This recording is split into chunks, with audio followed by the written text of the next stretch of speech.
많은 사람들이 신학을 본격적으로 공부하고 시작하면서 구약 성경을 히브리어 원전으로부터 읽어내려고 할 때 가장 먼저 필요한 것이 히브리어 사전입니다. 그런데 일반 평신도들이 간략하게 보는 그런 단어집 같은 것 말고 본격적으로 연구를 위한 히브리어 사전을 이야기할 때 가장 먼저 거론되는 것이 BDB 사전과 할롯 사전입니다. 특별히 할롯 사전은 오늘날 히브리어 사전의 표준으로 자리 잡았다고 볼 수도 있는데요. 제가 다른 영상에서 이 할롯 사전에 대해서 소개해 드린 적이 있었습니다. 할롯 사전에 대해서는 그 영상을 확인해 보시면 되겠습니다. 그러나 이제 이 할롯만으로는 부족하죠. 할롯은 아주 기본적인 학술적 사전이라고 할 수 있고요. 그 다음으로 더 깊은 원어 연구를 하고 싶다라고 할 때는 보통 이제 할롯은 렉시콘이라고 말하죠. 그러나 이제 렉시콘이 아니라 딕셔너리, 일종의 백과사전, 신학사전 같은 원어 백과사전이 필요합니다. 그래서 보통 말하는 것이 뭐 TDOT, TLOT, TWOT, 그리고 복음주의권에서는 NIDOTTE 같은 신학사전, 백과사전들을 보통 소개하고는 합니다. 모두 다 훌륭한 사전들인데요. 다만 이 TDOT 같은 사전은 백과사전적인 해설이다 보니까 굉장히 방대하고 또 신학적인 경향이 있습니다. 그래서 뜻만 빨리 확인하고 싶을 때에는 할롯 사전 같은 렉시콘이 필요한 거죠. 저는 오늘 할롯만큼 학술적으로 인정받고 권위 있는 히브리어 사전을 하나 더 소개시켜 드리고자 합니다. 그 사전은 바로 DCH 사전입니다.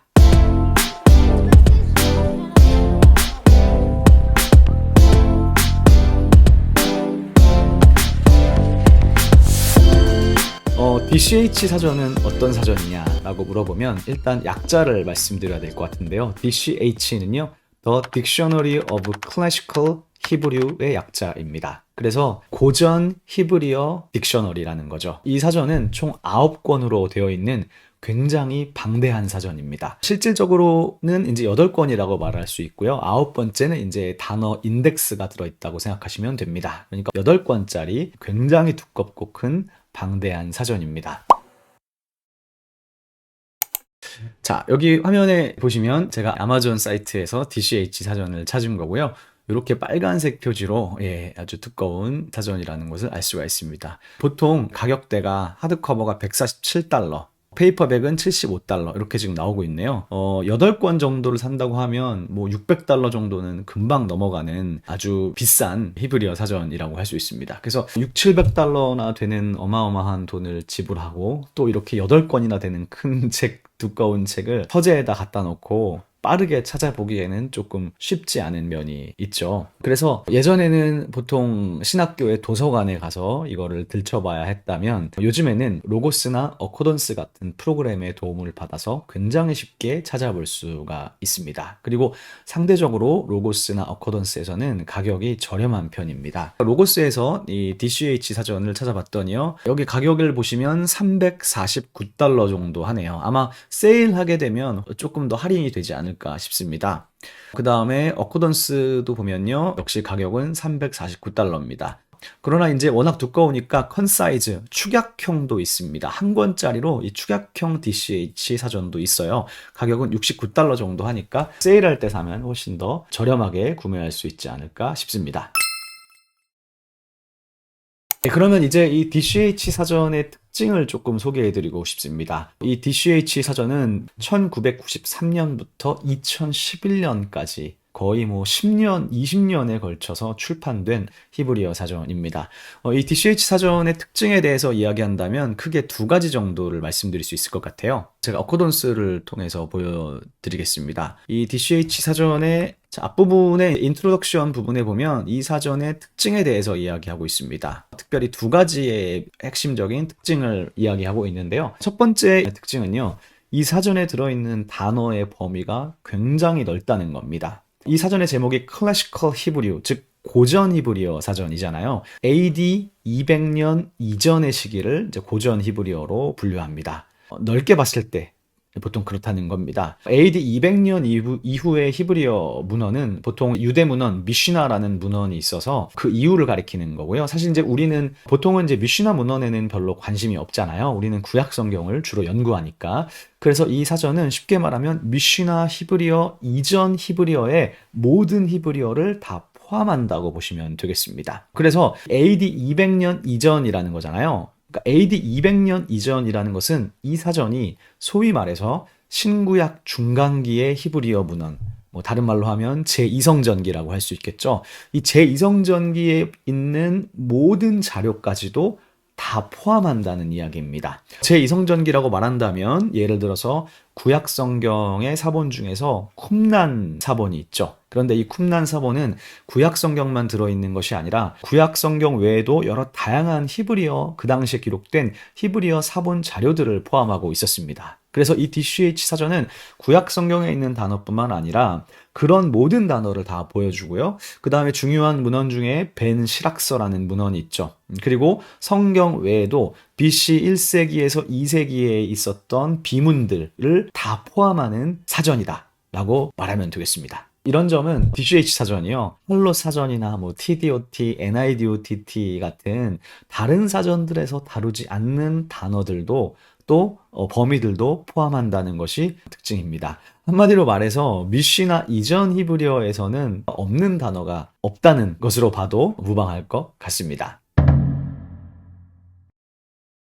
네, 두 번째 특징은요, 언어학적인 원칙이 있습니다. 2번 항목에 있는데요. 현대 언어학의 이론적인 기반을 두고 만들어진 사전입니다. 그래서 이 초점이 어떤 개별 단어의 의미나 번역에만 맞추는 것이 아니라요. 이 단어가 사용되는 어떤 문장의 패턴과 조합을 고려해서 보여줘요. 조금 쉽게 말한다면요. 개별적인 어떤 단어의 어원과 기원의 의미에 주목하기보다는 이 단어가 사용되는 문맥을 굉장히 중요하게 여기는 사전이라는 점입니다. 예를 들어서요. 할로 사전이나 TDOT 같은 사전은요. 단어의 어원, 개별 기원을 찾기 위해서 고대 근동의 다른 언어들, 세머들을 추적하면서 의미를 파악하거든요. 비교 언어학적이었던 겁니다. 그래서 히브리어의 주변 언어들, 히브리어도 세머군에 속하니까 주변 세머들로 넘어가서 뭐 아카드어, 우가리어, 아람어, 아랍어와 같은 이웃 언어로 넘어가서 거기에 비슷한 동족어가 있는지를 추적하면서 히브리어의 단어의 뜻을 연관시킵니다. 그러나 이 DCH 사전은 그런 비교 언어학적으로 가지 않고 오히려 문맥을 중요하게 여깁니다. 예를 들어서요, 어떤 히브리어 동사의 뜻을 가르쳐 줄 때는요, 그 동사와 연관되어 있는 주어는 뭐고 목적어는 무엇인지를 상세하게 보여줍니다. 그리고 성경 전체 용례를 다 보여주고 그것의 주어와 목적어랑 어떻게 관련되는지, 또 전치사가 붙었을 때는 어떻게 의미가 연결되는지, 이런 식으로 단어가 사용되는 패턴과 조합에 따라서 의미를 가르쳐 준다는 것입니다. 이게 DCH 사전의 가장 중요한 특징이라고 볼 수 있겠습니다. 그럼 이제 이 사전이 어떤 형식으로 또 어떤 구조를 가지고 있는지를 한번 살펴보겠습니다. 일단은 제가 이 로고스로드 DCH 사전을 가지고 있어요. 여기 보시면 이렇게 Dictionary Classical Hebrew라고 해서 보통 서재에서 그냥 DCH만 치면 이렇게 DCH 사전이 나옵니다. 이렇게 누르면 사전이 뜨는 거죠. 이렇게 Dictionary of Classical Hebrew라고 되어져 있는데요. 저는 로고스보다 어코던스가 훨씬 더 기능이 편리하게 되어 있어서 어코던스로 좀 보면서 소개해 드리도록 하겠습니다. 어차피 똑같으니까요. 일단은 이 왼쪽에 이렇게 순서가 있죠. 알렙부터 쉰까지 순서가 있고요. 알렙부터 이렇게 내려가 보면 여기 지금 보시면 이렇게 단어가 쫙 나열되고 있습니다. 그래서 이제 아무 단어나 이렇게 들어가 보면 바로 이런 식으로 뜻이 나오는 형태가 되는 거죠. 이 아바드라는 히브리어의 뜻을 보여주고 있잖아요. 예, 그런데 딱 단어가 나오자마자 바로 오른쪽에 숫자가 3개가 있어요. 185, 점 있고 11 있고 점 30 있습니다. 자, 요게 뭔지, 요게 아주 그 DCH 중요한 특징이고 장점인데요. 여기서 185번이라는 것은요, 히브리어 성경에서 185번 나온다는 거예요. 두 번째 11은 뭐냐면요, 시락서에서 벤 시락서라는 중요한 문헌이 있는데 중간기 문헌이죠. 벤 시락서에서는 이 아바드라는 단어가 11번 나온다는 뜻이고요. 세 번째 30은 사해사본과 쿰난 문헌을 가리킵니다. 그래서 사해사본과 쿰난 문헌에서 30번 나온다는 겁니다. 그래서 이렇게 그냥 한 번에 볼 수 있는 거. 아바드가 히브리어 성경에 185번, 벤 시락스는 11번, 사해사본엔 30번 나오는구나. 실제로 요게 점하고 네 번째도 이제 있는 경우가 있거든요. 다른 단어 볼까요? 네 번째도 있는지. 네, 여기 보면 이제 보시면 여기 000 네 번째가 1이 있잖아요. 네 번째는 뭐냐 하면 성경 외의 비문에서 도장 찍었던 어떤 문헌이라든지 여러 다양한 비문에서 이 단어가 몇 번 나오는지까지도 다 가르쳐 준다는 겁니다. 그래서 요 지금 아브라야후라는 단어가 성경에 안 나오고 벤시락스 안 나오고 쿰난 문헌 안 나오고 외 비문 자료에서 한 번 나온다. 여기 보니까 실, 뭔가 도장 인장인 것 같아요. 8세기에서 6세기라고 지금 말해주고 있습니다. 그래서 이런 식으로 숫자는 용례를 가르쳐주는 것이다 라고 보시면 되겠습니다. 아버지 성경에 1215번, 벤시락스에서 20번, 쿰난사본에서 84번 나온다고 지금 가르쳐주고 있네요. 자, 그 다음에 보신 김에 계속해서 보시면요. 아버지라는 단어가 여기 그 다음에 보여주는 게 n.m인데요. n은 명사란 뜻이고 m은 남성이란 뜻입니다. 그래서 이 단어의 품사를 가르쳐 주고요. 그 다음에 기본적인 번역, 이 아부의 뜻이 뭔지를 영어로 제공해 주고 있어요. 지금 NM, 이 N이 뭔지 모르면 이게 어코던스 같은 경우는 그냥 이렇게 마우스를 올리면 밑에 여기에 지금 보이시죠? 이렇게 나운이라고 뜻을 가르쳐 주고 있습니다. 그래서 밑에 요 상세 창을 활용하시면 되겠습니다. CSTR이라는 것은 연계형이라는 뜻입니다. 그래서 이 아부가 연계형으로 쓰일 때는 아비라는 단어로 쓰이기도 하고 아부라는 단어로 쓰이기도 한다는 거죠. 그 다음에 여기서 SF는 서픽스니까 전미사. 그래서 나의 아버지 할 때 이런 모양이고 당신의 아버지 이런 모양이고요. 그 다음에 Q는 쿰난 문헌인데요. 쿰난 문헌에서는 이런 식으로 아비카, 그러니까 성경에서 아비카가 이렇게 쓰이는데 쿰난 문헌은 이렇게 쓰인다는 거고요. 그 다음에 또 이 DCH가 진짜 좋은 게 뭐냐면 액센트 기호까지도 다 붙여서 액센트가 어디에 있는지까지도 다 가르쳐 준다는 것입니다. 아주 훌륭하죠. 그래서 쿰난 문헌은 Q로 표시가 되고요. 벤 시락서는 보통 S로 표시가 되고 그 외의 비문은 이제 인스크립션 뭐 이런 식의 약자로 보통 표현된다고 보시면 되겠습니다. 그리고 나서 이제 그 다음에는 용례와 의미 분석을 가르쳐 줍니다. 다른 단어를 한번 좀 보도록 할게요. 자, 이번에는 제가 이 아담이라는 단어를 한번 찾아봤습니다. 아담은 성경에 548번, 31번, 10번, 2번 이렇게 다 나오죠. 그래서 기본적인 뜻을 가르쳐 주고요. 연계형으로 쿰난 문헌이 어떻게 되는지, 그래서 일반적으로는 집합 명사로 쓰이기도 하고 사람들을 가리킬 수도 있다는 거죠. 그런데 거기서 그치지 않고요. 쭉 기본적인 뜻을 가르쳐 준 다음에 용례와 의미 분석으로 넘어가는데 subject라고 되어져 있습니다. 이게 주어란 뜻입니다. 그래서 이 아담이 주어로 사용될 때 근접 문맥에 어떤 동사가 나오냐는 거예요. 헤야라는 동사가 쓰이기도 하고 따맘, 야차르, 라바브, 그러니까 그런 것들을 다 보여주는 거예요. 그러니까 아담이라는 보통은 용례가 많은 것부터 보여주거든요. 그래서 하야가 살다라는 뜻, 리브라는 뜻이거든요. 그래서 이 아담이라는 동사가 산다는 말이랑 같이 쓰일 때, 주어로 쓰일 때 출애굽기 33장 20절이죠. 밑에 보시면 여기 나오잖아요. 또 이르시되 나를 보살 자가 없으니라. 그러니까 요거를 히브리어로 보고 싶으면 커맨드를 누르면 이 히브리어로 바뀌었죠. 그래서 바이오메르 로트칼 리르 오트 에트 파나이키로 이르아니 여기 있네요. 하아담 바 하이 그런 식으로 주어로 쓰일 때 근접 문맥에 하야라는 동사가 나온다. 이렇게 나오는 경우가 출애굽기, 레위기, 신명기, 에스겔, 느헤미야 이런 식으로 있다는 겁니다. 그 다음에 요거는 4Q 쿰난 문서를 가리키는 거고요. CD는 밤의색 문서를 가리키는 쿰난 문헌입니다. 그래서 다양한 문헌에 주어로 쓰일 때 어떻게 나오는지, 어떤 동사와 연관이 있는지, 그래서 뭐 할라크하고 쓰이기도 하고 보다라는 라라는 말로 쓰이기도 하고 그렇게 됩니다. 그 다음에 명사절일 때입니다. 명사절일 때는 이렇게 엔하 아담 이런 말로 예레미야 4장 25절에 나오고 이거는 목적어입니다. 목적으로 쓰일 때는 주변에 어떤 동사들이 있는지 용례를 보여주고요. 창세기 1장에서는 create 바라라는 동사가 목적어로 쓸 때이네요. 네, 이런 식으로 확인할 수 있습니다. 이렇게 그 다음에 이제 형용사일 때 앞에 전치사가 붙었을 때, 르 전치사가 붙을 때, 부 전치사가 붙을 때, 캐가 붙을 때 어떤 식으로 되는지 거의 모든 용례를 다 집약적으로 보여준다고 볼 수 있습니다. 다른 단어도 한번 찾아볼게요. 자, 이번에는 제가 아칼이라는 단어를 찾아봤는데요. 이 아칼은 기본적으로 뜻이 두 가지가 있잖아요. 먹다라는 말과 삼키다는 말이 있거든요. 그래서 여기도 되게 흥미로운 게 보시면 이 아칼이라는 동사가 먹다일 때 한번 쫙 보여줘요. 전체 용례를 분석해줘서 보여줘요.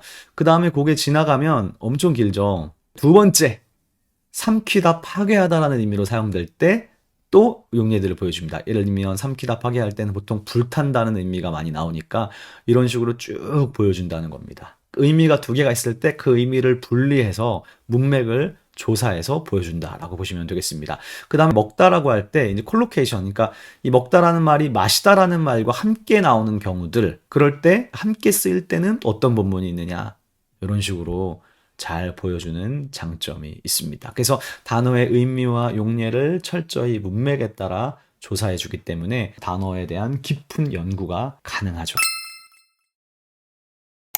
네, 여러분, 이제 이 DCH 사전의 장점도 있지만 단점도 있습니다. 이 사전은 이제 AD 200년의 히브리어와 구약 성경 히브리어를 다 같이 보여주기 때문에 구약 성경의 히브리어는 주전 4세기, 3세기, 아무리 늦어봤자 3세기까지 떨어지는데 AD 200년까지 보여준다고 하면 뭐 4, 500년 차이가 있지 않습니까? 그러면 이미 역사적으로 히브리어가 시간의 흐름에 따라서 의미상의 변화도 있을 수 있는데 그것들을 무시하고 BC 500년 뜻이나 AD 100년 뜻이나 똑같은 것처럼 말해줄 때가 있을 수 있습니다. 그래서 이 부분을 좀 조심할 필요가 있습니다. 그리고 또 하나의 단점은요. 이 DCH는 아카드어, 우가리더 같은 다른 쎄먹은 동족어와 비교해서 설명하지 않는다는 점입니다. 즉 통시적으로 보지 않는다는 거죠. 그러니까 통시적으로 보려면 할롯이나 TDOT 같은 사전을 찾으면 됩니다. 그러니까 서로 보완한다고 보시면 될 것 같습니다. 그리고 할롯 사전은 아람어까지 포함하지만 DCH는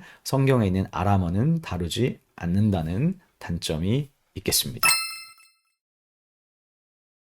그러면은 이제 어코던스 DCH를 어떻게 활용하는지 한번 보여드려 보도록 하겠습니다. 예를 들면 사전을 찾을 때 어코던스에서는 이제 3번 클릭하면 내가 기본으로 설정해둔 사전이 나오잖아요. 뭐 예를 들면 여기서 뭐 토라 그냥 3번 클릭하면 오른쪽에 제가 설정해둔 할롯 사전이 나옵니다. 근데 이제 여러분이 이 할롯 사전을 하지 말고 기본적으로 DCH 사전을 바꾸면 3번 클릭하면 DCH가 나오거든요. 그러나 이제 그거는 추천하지 않고 그냥 이렇게 할롯 사전의 뜻을 본 다음에 DCH를 보고 싶다. 그러면 여기에 이 부분에 할롯을 클릭하면 지금 내가 가진 사전 목록이 나오잖아요. 여기에 제가 이 DCH 사전을 해놨어요. 요거를 이렇게 누르시면 바로 해당하는 단어의 DCH 사전을 보여줍니다. 단축키는 지금 6번으로 해놨기 때문에 그냥 만약에 다시 할롯 사전 보다가 컨트롤 6을 누르면 바로 DCH가 나오죠. 저는 단축키를 많이 활용하는데요. NIDOTT는 2번, 3번, 4번 이런 식으로 그냥 단축키를 활용해서 하는 것도 아주 간편한 방법입니다. 그래서 이렇게 찾는 방법이 있고요. 또 하나는 그냥 여기 DCH 사전 항목에다가 그냥 내가 원하는 히브리어 단어를 쓰는 거예요. 자, 여기다가 이제 히브리어 자판으로 바꿔준 다음에 오해를 한번 써보겠습니다. 예. 그러면 이제 이런 식으로 항목을 써서 해도 가능하고요. 히브리어 엔트리라고 되어 있는데 요거를 영어로 바꿔서 할 수 있고 되게 다양하게 할 수 있습니다. 그래서 이제 여기 OL 항목을 한번 봤는데요. 한번 볼까요? 자, OL도 보면 지금 345 2번, 12번 나오고 기본적으로 인간의 텐트 그 다음에 두 번째는 성소, 성막. 그러니까 인간이 사는 장막일 때 뭐 이렇게 용례를 보여주는 거죠. 그래서 개인이 사는 텐트, 그 다음에 그룹이 사는 텐트일 때 문맥 보여주고, 이방인들이 사는 텐트일 때 문맥을 보여주고, 그 다음에 이스라엘 종족이 사는 텐트일 때 이런 문맥이 있다. 출애굽할 때 이스라엘의 텐트, 여기 다메섹 문서도 있네요. 이런 식으로 인간이 사는 텐트를 또 의미에 따라서 분석해주고요. 분류해주고 그 다음에 성소일 때 하나님의 성소일 때 광야에서 이스라엘 백성이 출애굽한 광야의 성막을 말하는 본문들 보여주고 그 다음에 뭐 주어일 이제 또 나오네요. 이제 이게 주어일 때 동사로 하야라는 동사가 있고 명사절에서는 샬롬 오홀레카라는 말이 있고 그 다음에 목적으로 쓰일 때 어떻게 되고 이런 식으로 문맥에 따라서 보여주는 장점이 있습니다. 네, 그래서 오늘은 DCH 사전에 대해서 간단하게 소개해드리고 어떻게 활용하는지에 대해서 말씀드렸습니다. 여기까지 영상을 보시고 궁금하신 점이 있으시다면 댓글로 질문을 남겨주시고요. 또 좋아요와 구독도 해주시면 감사하겠습니다. 그럼 저는 다음에 또 더 좋은 컨텐츠로 찾아뵙겠습니다. 감사합니다. 안녕히 계세요.